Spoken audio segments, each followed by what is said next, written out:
In 1993, Angus Jenkinson of Ogilvy One Worldwide developed a technique to help agencies and clients understand their customer segments. These often fictional depictions of the various archetypes would describe this customer's day in the life and give some demographics around who they were. It would even go as far as to give the customer a name and add a photo so that the client could really empathize with them.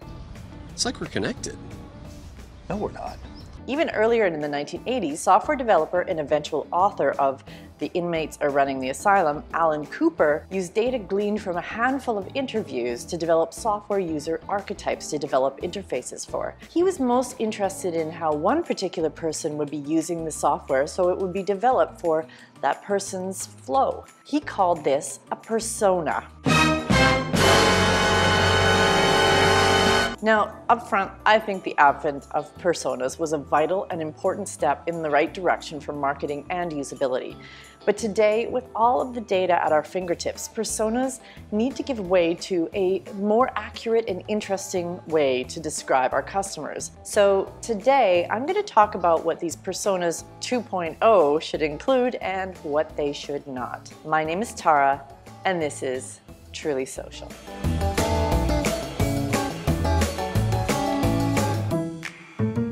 Let's start out talking about what is wrong with using personas in today's landscape. Number one, they're often based on anecdotal data or small sample sets. You sit on a throne of lies.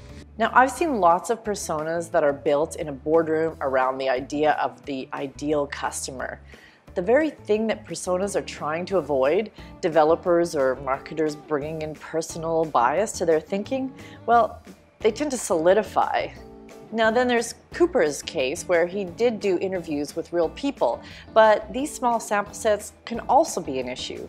Though it's better to develop personas on actual users and customers, picking a handful here and there and building out a general persona can be problematic. Number two, they're often way too general.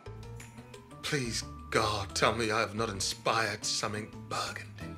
I was once shown a persona document where Mike was 18 to 44, urban professional and educated, and Sarah was 18 to 44, urban professional and educated.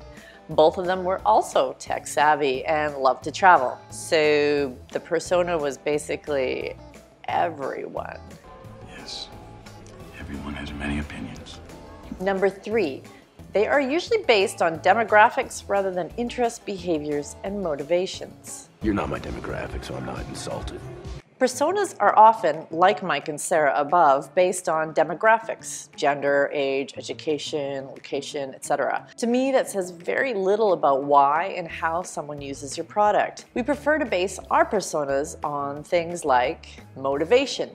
Why are they coming to your site or buying your product? Behaviors. What are they used to seeing and using? How do they react to specific ideas or events? Do they carry any biases of interest? And interests. What do they read, listen to? What are their hobbies? What are they into? There are all sorts of other dimensions that we look at, but that's a start. With all of the research and data and resources that we have at our fingertips today, this information is cheaper and easier to find than ever. And I actually don't think that personas should include demographic data at all. And if they do, it should be more of a scale. Like, for instance, 65% of this audience tends to be male, but the biggest group, 18 to 24, skews 53% female. This is more nuanced and shows that it's not about gender or age. I know one of the points of personas is to put a human face on the customer, which can still be done, but you can do it in a behavioral way as well, like this. The frequent reviewer. Anytime the frequent reviewer has time on their hands, they head to sites like TripAdvisor, Yelp, Reddit, Rotten Tomato, and Goodreads to leave a review of that recent experience or read through the reviews of others to find their next experience. They love leaving reviews and put their heart and soul into it. Every post is well thought out and thorough so as to give enough information for people like them to benefit. They're motivated most by social benefits, the need to belong and participate. They also pride themselves on being generous and altruistic. They are open, they enjoy new things, knowledge, and experiences. They're agreeable, cooperative, cheerful, and supportive of others. They're conscientious, organized, efficient, and goal-directed, and extroverted, energetic, expressive, and sociable. And above all, they can be opinionated. Now, they are more likely to live in colder climates. What else is there to do when you're stuck indoors several months of the year? The frequent reviewer enjoys positively participating in any platform that they can build a reputation for being a great contributor in. And even though they think of themselves as being altruistic, recognition will keep them motivated. Now, I could go on, but I think you get the gist. This profile was built entirely on data. I don't think we assigned a particular photo to this profile. I think we might have had a few, but I bet there are enough of you that listened to that and pictured someone you know, or even yourself, like instantly. You talking to me?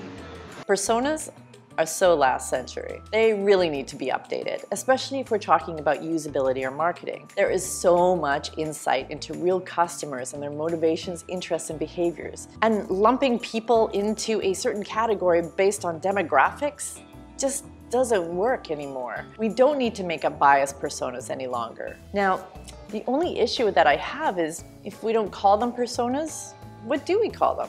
Don't call me Shirley. Any ideas? My name is Tara, and this has been Truly Social.